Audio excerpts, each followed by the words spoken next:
I'm Shama Khalid Abdulaziz from Dubai National School, grade 11, and today I'm going to explain to you the law of cosine.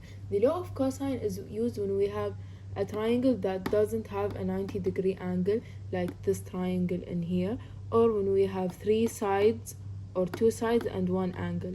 The bigger letters are the angles and the smaller ones are the sides. The side is always opposite to the angle with the same letter. C is opposite to C, A is opposite to A, and B is opposite to B. There are three formulas that you need to know to be able to solve the triangle or the question asked for the law of cosine. C squared equal A squared plus B squared, B squared equal A squared plus C squared, A squared equal B squared plus C squared. As you can see, there's a pattern in here where the C, this one's the side C, and this is the capital C. It's in blue, so you can be able to differentiate between them. And here's the small b and capital B. This is the angle and this is the side. As you can see, the same as the triangle, they're opposite to each other. And also there's a pattern here, B squared and C squared minus 2bc, A squared and C squared minus 2ac, A squared plus B squared minus 2ab. As you can see, those letters are the same as the ones in here, which means that if you were able to memorize only one of them, you would be able to figure out the others. Let's take an example. Here is an example of a triangle with two sides and one angle. As I mentioned in here, two sides and one angle.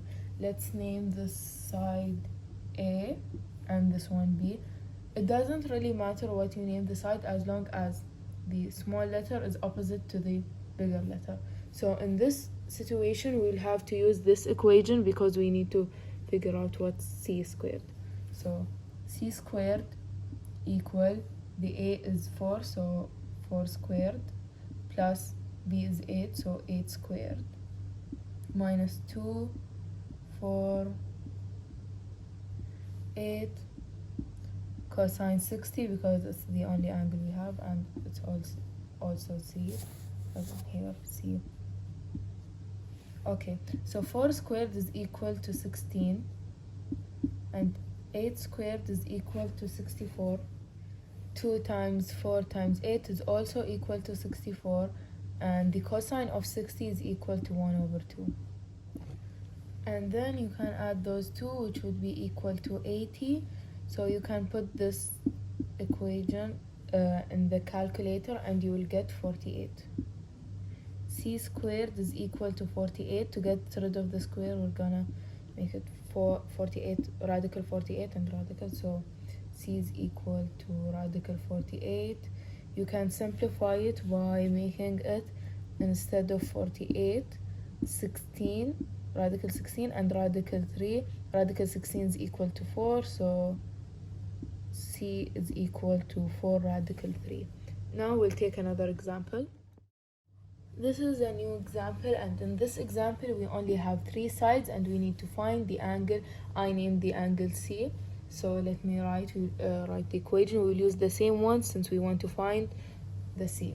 So 7 squared, because the 7 is C, equal 5 squared plus 6 squared minus 2 times 5 times 6 cosine C, because we still don't know the cosine and we have to find the cosine.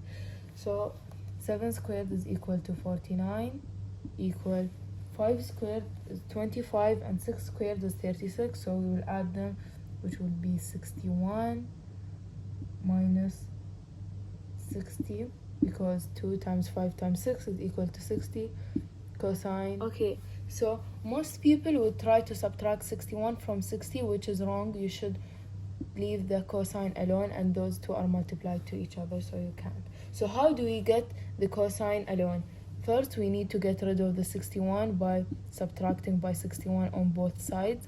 It would be equal to negative 12 equal negative 60 cosine C. How do we get rid of the 60? Since it's multiplied, we have to divide, so divide negative 60 and divide negative 60 over here. Negative 12 divided negative 60 is equal to 0.2. equal cosine.